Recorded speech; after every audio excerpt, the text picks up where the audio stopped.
চোখ বেঁধে ফেলা হলো আর কি। গাড়িতে উঠালেন, গাড়িতে ভিতরে আমি বসলাম, উচ্চস্বরে গান ছেড়ে দেওয়া হলো, হিন্দি গান। আমাদেরকে 7 দিনের জন্য গুম করা হয় এবং এমন একটা জায়গায় রাখা হয় যে জায়গাটাকে এখন মানুষ আয়নাঘর নামে বলে আর কি।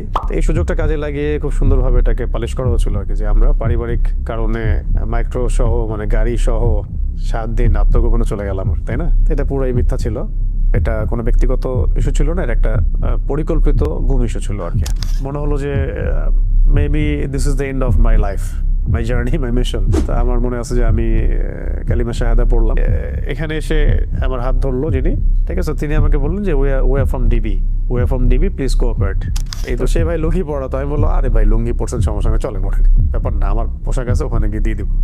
তো ও বেচারা লুঙ্গি পরে উঠে গেছে, ও লুঙ্গি পরে আয়না করে যে আমাদের গাড়িটা তার মাদ্রাসার গেটের সামনে ব্রেক করলো, আর এখানে ফোন দিয়ে বলবো যে গেটটা খোলো। ফোন ডায়াল করার মধ্যেই এই 4-5 মিনিটের মধ্যেই আর কি 2টা বা 3টা হয়তো বড় বড় এই মাইক্রো টাইপেরই হবে, হাই প্রোফাইল গাড়ি আর কি, এরকম কিছু গাড়ি দাঁড়ায় গেল এবং ওদেরকে আগে উঠাই ফেলছে গাড়ির মধ্যে।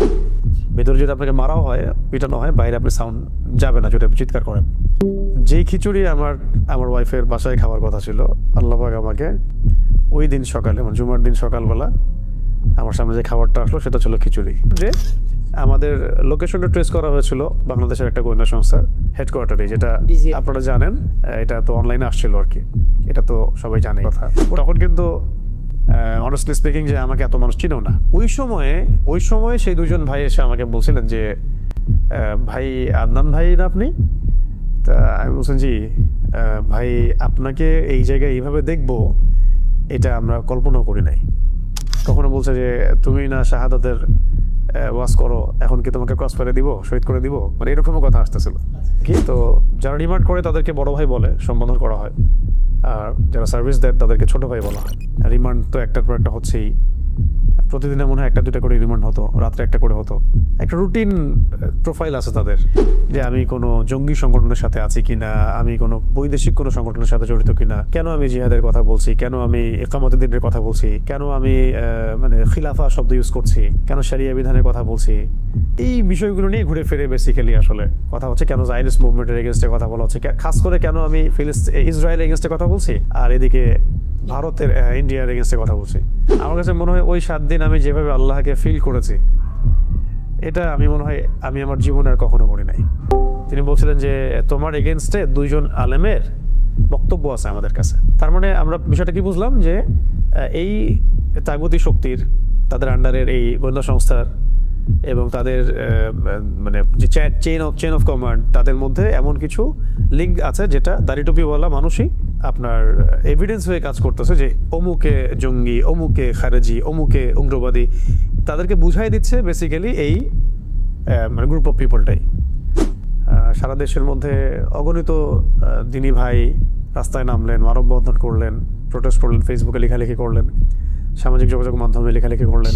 দেশ তো ছিলই, দেশের বাইরেও অনেক অ্যাক্টিভিস্টরাও এটার সাথে যুক্ত ছিল। ফেস দ্য পিপলের সাগর ভাইয়ের কথা না বললেই না। দীর্ঘ সময় আমরা সেটা ওইভাবে অনলাইনে বলতে পারি নাই। তার ভূমিকা এখানে অনেক বেশি আছে। তিনি যেভাবে মিডিয়াতে এটাকে উপস্থাপন করেছিলেন, আমার স্ত্রী সেখানে কথা বলেছিলেন, তখন তো এমন একটা অবস্থা ছিল যে অনেক পরিচিত আলেমও আমাদের সাথে সম্পর্ক ছিন্ন করছে বা চিনি না এরকম বলছে। নাম বললে আপনার অবাক হয়ে যাবে যে কোন আলেম এগুলো বলছে, কেন বলতে চাচ্ছি না এগুলো।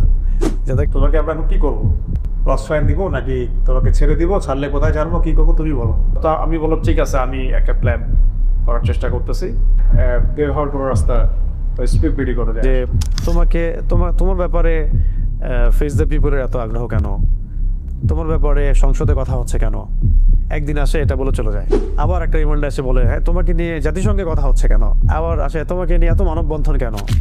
এই কথাগুলো আমরা দাওয়াতের মেজাজে বলেছি, কোনো পলিটিক্যাল পার্টি বিলং করে বলিনি কখনো, আর আমরা কখনো কোনো পলিটিক্যাল পার্টিতে যোগ দিইনি কখনো, এখনো দেই নেই, বা আমাদের রেপুটেশনে এগুলো নাই।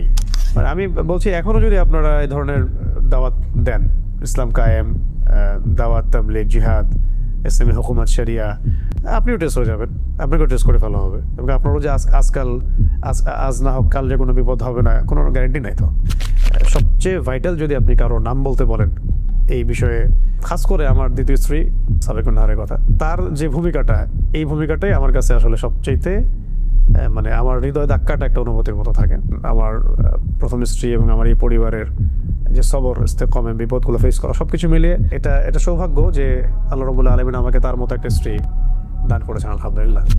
যদিও ওই 7 দিন ভয়াবহ এবং অনেক সাফার আমাদেরকে করতে হয়েছে, তারপর আমি আমার জায়গা থেকে এভাবে উপস্থাপন করলাম যে অন্য ভাইদের ত্যাগ, কোরবানি এবং তাদের উপর যে জুলুম, তাদের মাজলুমিয়ত দেখে আমাদের কাছে মনে হয়, আমরা 4 জন আমাদের কাছে মনে হয় যে এটা তাদের সবচেয়ে ভালো আচরণ ছিল আমাদের সাথে।